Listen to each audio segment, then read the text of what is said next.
Welcome sa Insight Fusion mga kaibigan. Alam nyo ba na may malinaw na batas dito sa Pilipinas na nagsasabi na ang mga public officials at public servants ay dapat mamuhay lamang ng simple, hindi magarbo at laging ayon lang sa kanilang kinikita? Oo, hindi ito basta payo lang, nakasulat mismo sa ating batas at sa saligang batas ng Pilipinas. Noong 1987 Constitution, malinaw na sinabi, public office is a public trust. Ibig sabihin, kapag ikaw ay nasa posisyon sa gobyerno, hindi ito pribilehiyo kundi tiwala ng taong bayan. Kaya may kaakibat itong responsibilidad na mamuhay ng may integridad at syempre ng simple. Pinalakas pa ito ng Republic Act 67113 o mas kilala bilang Code of Conduct and Ethical Standards for Public Officials and Employees. Dito nakasaad na ang mga opisyal ng gobyerno at ang kanilang pamilya ay dapat mamuhay ng modest o simple lamang at hindi nagtatapon ng yaman o nagpapakitang magarbo. Kasabay nito, mayroon ding Republic Act 3019 o ang Anti-Graft and Corrupt Practices Act.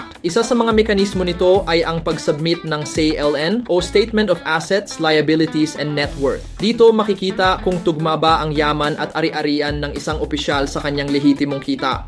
Kung sobra-sobra at hindi maipaliwanag, malinaw na may anomalya.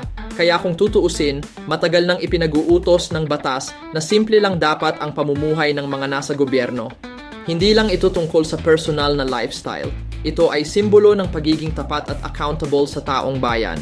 Pero kung titingnan natin ang kasalukuyan, madalas nating marinig ang mga issue ng anomalya, mga politikong nasasangkot sa bilyon-bilyong pondo, mga luxury cars, mansyon, at mga biyahe na hindi tugma sa kanilang sweldo.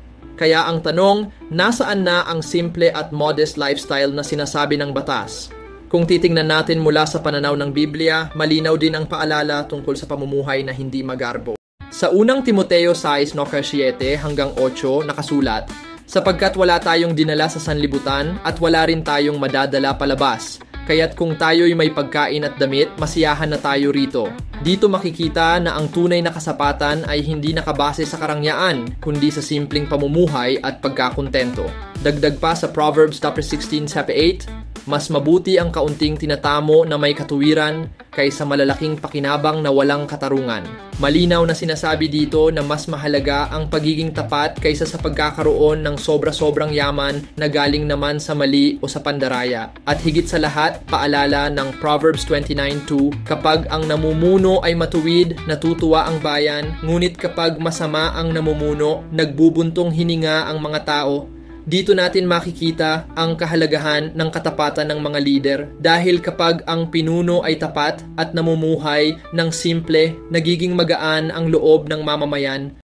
Pero kapag ang leader ay tiwali at magarbo, ang buong bayan ang nahihirapan at naghihirap. Kaya napakahalaga ng probisyong ito, lalo na ngayon, dahil hindi lang ito tungkol sa imahe ng opisyal, kundi tungkol sa tiwala ng tao sa gobyerno. Kung nakikita ng mga mamamayan na ang kanilang pinuno ay namumuhay ng simple, nagiging inspirasyon ito. Pero kung kabaliktaran ang nakikita na magarbo, marangya at sobra-sobra, unti-unti namang nawawasak ang tiwala at respeto ng taong bayan. Kaya mga kababayan, paalala ito sa lahat ng nasa gobyerno. Ang serbisyo publiko ay hindi daan patungo sa marangyang pamumuhay, kundi tungkulin upang maglingkod ng may malasakit at integridad. Tandaan natin, ayon man sa batas ng tao o sa salita ng Diyos, ang tunay na pamumuno ay nakikita sa pagiging simple, tapat at makatarungan. Maraming salamat sa panonood.